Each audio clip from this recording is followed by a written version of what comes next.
Welcome back to a new video on this channel, and in this one we need to discuss the Digi or DIGITAKT 2 machines. Our recommendation is for you to learn the machines in order.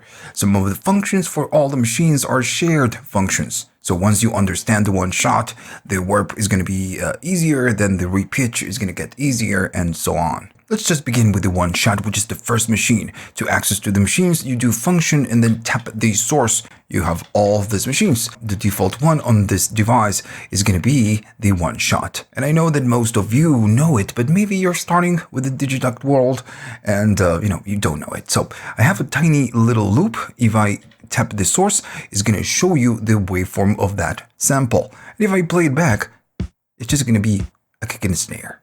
And I'm going to go up in volume maybe.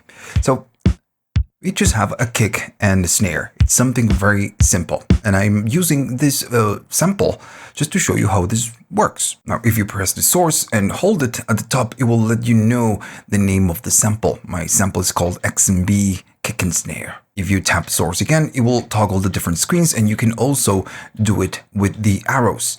Now, one thing that you need to notice is that on the machines, the first screen, it's completely equal to the second screen. The only difference is that on the second screen, we see the waveform, but all the options, all the controls that we have are for the same, are the same thing that we have on the first page. So within the controls, we have the start, length, and then we have the loop. If I go to the sample and just play it back, right here, we need to set the start and the length. So every time that we start playing the sample, it will start from the start. And I guess, this is pretty obvious, but again, I need to show it. So maybe I want to start there. Now the other one, the len, is also the length of the sample, but also the end. So maybe I want to just play that snare from that sample. I just need to set the length. Then maybe you want to loop it. So then you have the loop. So you need to select the looping point. If you select the loop point, which is going to be that part right there, and I play it, it will never loop. And this is because you need to change your play modes. And you have a few. By default, it's going to be forwards, which means that if you play it back, it's just going to play it forwards. But then if I go all the way down, you have all the modes.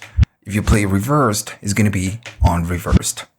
The next one is going to be reversed loop, which is going to be, if you press and hold it, it's just going to loop and loop and loop. And the other one is the same, but it will start from the beginning. And when it reaches the loop, it's just going to keep looping. And that's the main difference of all the different modes. That's it. Those are all the modes.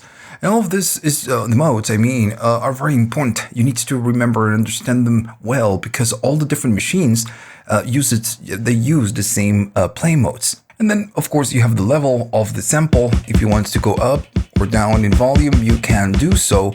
And also, you can detune the sample. Remember, you can do a value jump. There we go. Hold the function and move it. Notice that it goes into octaves, right? So I'm going to hold the function. I'm going to go to the source, and I'm going to be going to the Werp. Once you select it, you can go back to source. And now, we have a different options in a different interface. Some of the options are completely the same, but this is a different machine. Now, my pattern BPM, the sample I'm using is by default 100 BPMs. If I go right here, my project or this pattern, it's 100 BPM. So my sample by default is going to work if I play it back. So if I play it, it doesn't sound very good. It sounds like that. It sounds really, really crappy. Werp, this machine, what it will do, it will chop the sample in segments. Right here, the segments is going to tell you how many segments are you using. It's going to be 16, it's going to be 32, and 8. By default, it's doing 16. Then you have the bars.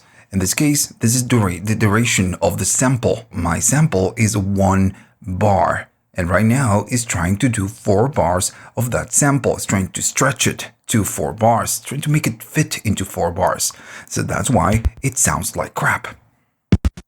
So right now, Werp is chopping into 16 different segments and trying to fit it to 4 bars. This will never work. Of course it's gonna fail. But if I do 1 bar, because my sample is 1 bar, and I keep it on 16 and I play it, now it works. I can go here and see what's going on.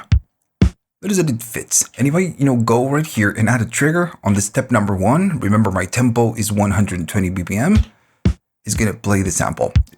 It's gonna go down in volume because of the amp. I'm gonna go right here all the way up on the amp, and just to make sure, I'm gonna keep the length to full 16 steps. All right. So again, it's just triggering once, and if I go to the source, the sample plays fine. The question is, what happens if I go down in tempo? Will this, play smoothly like it's playing now? Well, let's just test it. I'm gonna go here and just go down in tempo. I'm gonna go to 110. And it sounds fine to me. And I'm gonna enable the metronome. And right now we are just testing. So it's taking the sample, is chopping it into 16 different segments, and it's fitting it in 1 bar. So for this works. What happens if I go lower? I'm gonna go to 100, just to make it a little bit more challenging. It still works. So right here, I'm gonna go to 116, I'm gonna play it back, and I'm gonna see what happens on 32. That is, it sounds a little bit choppy. So it depends on the sample that you're working with, the amount of segments that you want to chop. In this case, I have a percussive type of sound. 32 is not the right choice. I'm gonna go to 8, and it will work. I'm gonna disable the click. It sounds fine. I go to 16 and still sounds fine. All right. So depending on the complexity of the sample, you need to choose what you want to do, right? If you want 16s or more. Now then you have the bars. Right now it's a 1 bar sample. What happens if I do 2 bars? This is almost like playing half tempo. So it's trying to stretch my 1 bar sample into 2 bars. And of course it's just failing a little bit. What happens if I go to 8? It's a little bit better. Sounds much better. 16, again, like I said before, not the right choice. So you need to always check the segment and see if 8 or 16 or 32 it's for the sample. And you can go into 4 bars and it's just, it's gonna sound like crap. So okay, so I'm gonna go back to 1 bar. Now in this case, 1 bar or 2 bars, works fine, but it all depends on the sample that you're using. I'm using this sample because it's very easy to hear, but maybe a melodic sample, if you go to 16 segments and you're trying to stretch it to 2 bars, you're gonna start getting interesting sounds. And right here, you need to, you need to be creative. You need to throw a sample and start checking the segments and the bars, and what do you get? So I'm gonna keep it on 16, and then I'm gonna go and keep it on 1 for now. Then you have this one and you have this one. It's gonna be the play, and then you have the mode. Now the mode is gonna be for the segments, and the play is gonna be like the one that we have on the 1 shot. And if I go to the 1 shot and just say yes and go back, this is just the same. So yeah, it's just the same. I'm gonna go to Werp back again. So if I just play the sample, and I'm gonna make it 1 bar, and maybe I'm gonna make it 8 for now. I'm gonna go to the sample. Notice that we can almost see the segments playing back. What happens if I change this one at the bottom? Right now it's forwards, but if I go all the way back, notice that it's still going forwards, but the segments are playing in reverse. If I go to the next one, is the same idea, but it's going to play forwards, but all the segments are looping inside. If I go to more, maybe I'm going to go to 32, since the segments are really small, it's like doing like this on each segment. It's super fast. I'm going to still go back to 8. The next one is going to be the same. It's playing backwards, but forwards. Right? And so on and on and on. But the forwards is the loop. And then we get the usual one, the normal one, which is the forwards. So this control is for the segments. The other one is for the entire sample, the entire playback. If I go all the way down, now it's gonna be playing the segments forwards, but it's gonna play the sample in reverse. What if I go to the, the other ones? I'm gonna go to the same, let me go here. If you remember, is gonna be the reversed and then loop, and then the forwards loop and the forwards. So as you could guess, we have the same options that we had on the Oneshot. And the combinations right here and the segments are what gives you, different sounds. Now this sounds like crap, but what if I go maybe to the source and change the sample? Maybe I'm gonna go to, I'm loading a default kit. I'm using a default kit, so I'm pretty sure that you have the sound. I'm gonna go to the echo sweep, and if I play it, it's gonna sound like that. This is maybe it's a little bit too loud. So what happens if we start messing with these controls, right? So we have the 1 bar. I'm gonna do it less. You know what? I could go right here and just show you what I'm doing. Maybe I want to do 8, but I want to do more bars, and it will start sounding like that. Maybe forwards, and now we're gonna go in reverse on this one.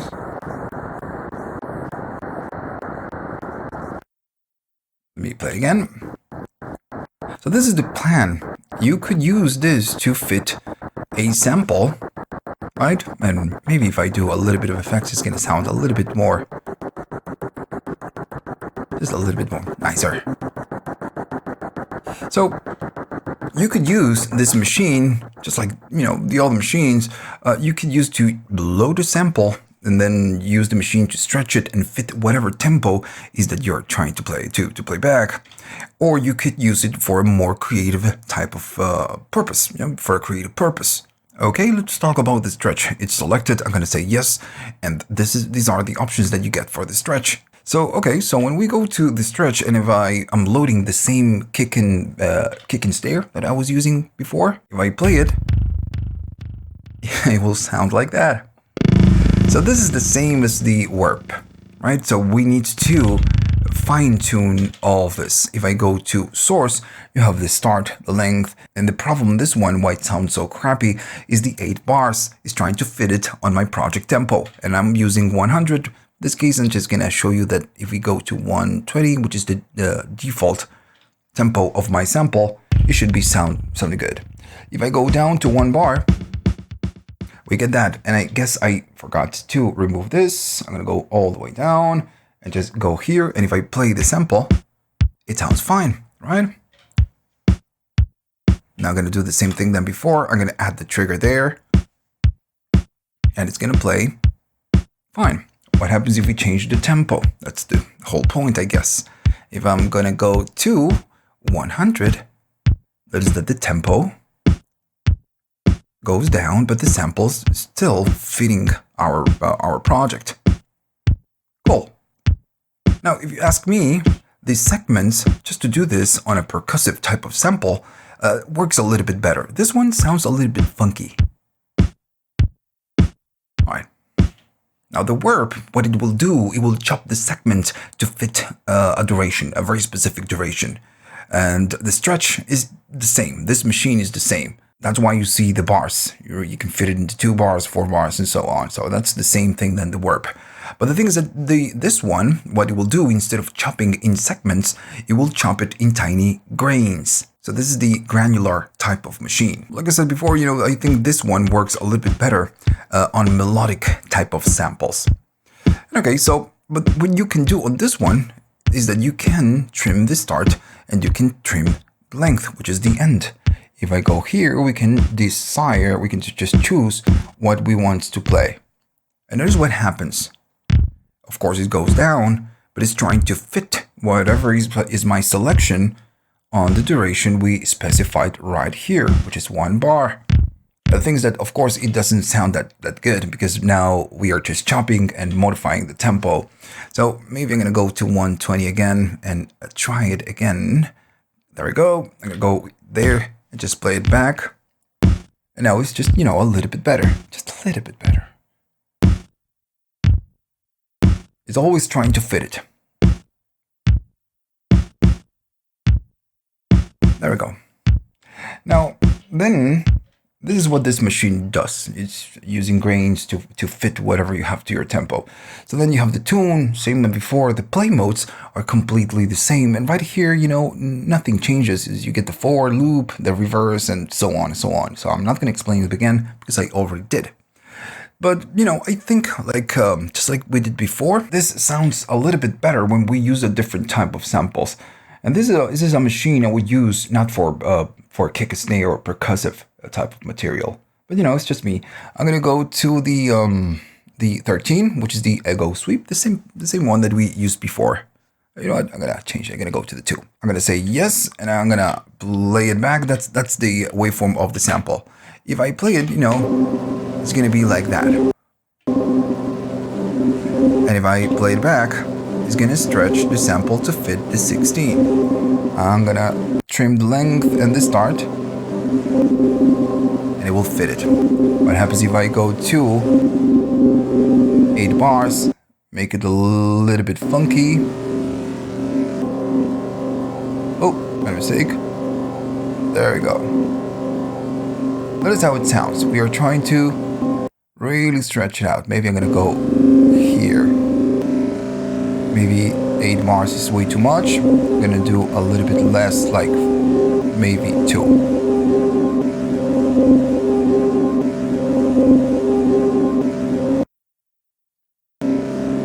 There we go. If I go all the way down on the length, it's way too small. So you're going to get maybe just a tiny little click. There you go.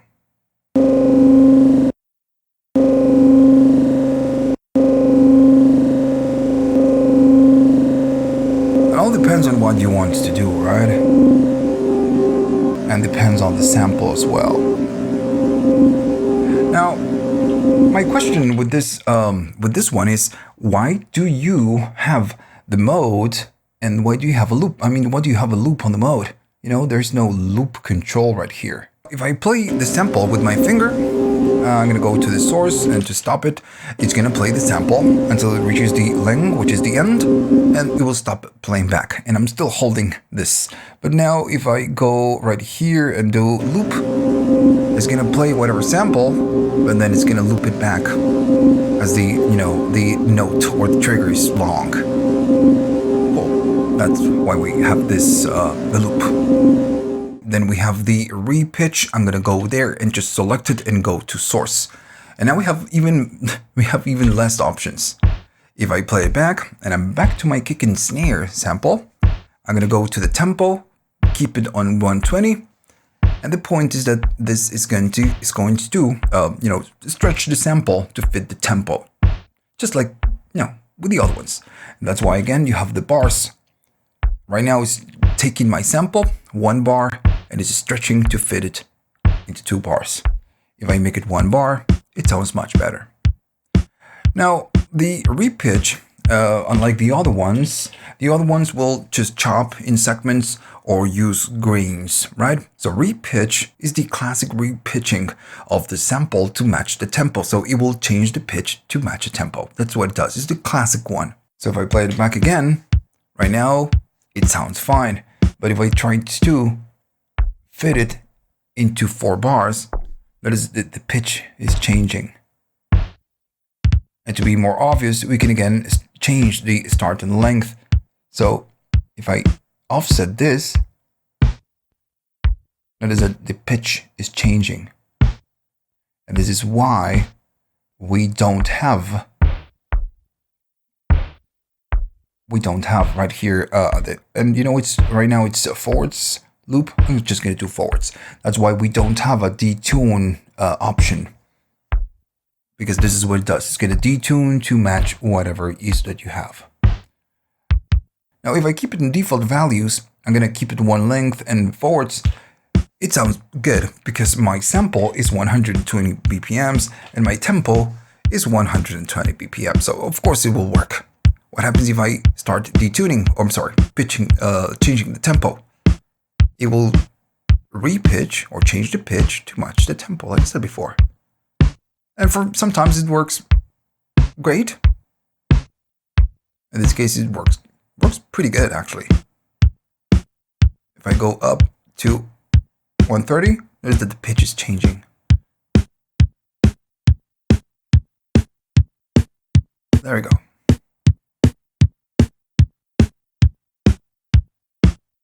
Now this could work great again on melodic type of material. Okay, so there's not much to explain right here, you know, the level and the play modes.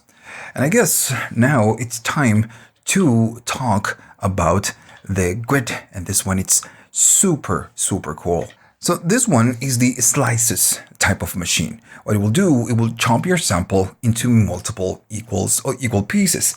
I'm still using my, my kick and snare sample, and make sure that they are in 120 BPMs. So grid is the number of slices. Right now it's 4. So if I go to my sample, it's chopping into 4 different slices. Now the len, this one, is going to be how many slices you will play. So 1, it means that it will play the slice number 1.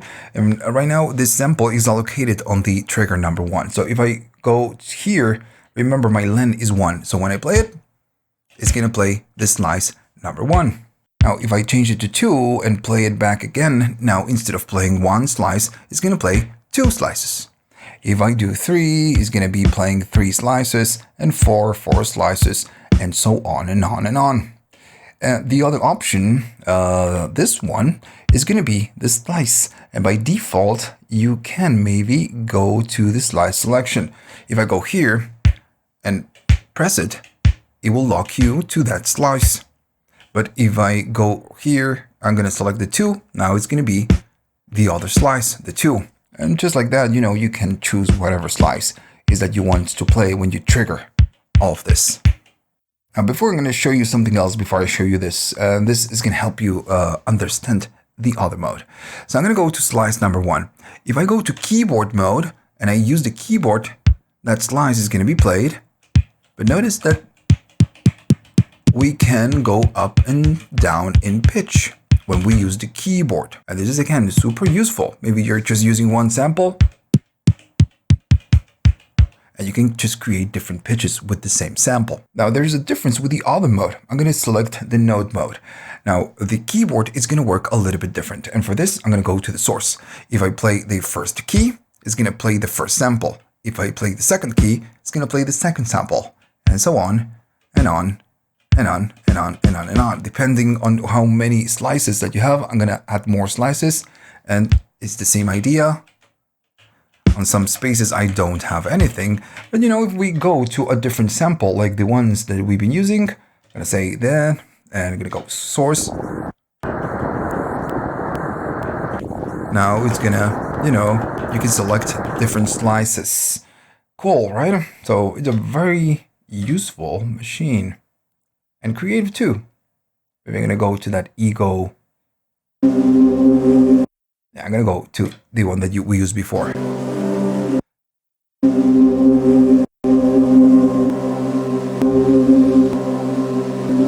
And all this, of course, can be recorded. That's the plan, right? All right, so let me go back to the source. I'm going to go here and go back to the kick and snare because I want to show you something super cool.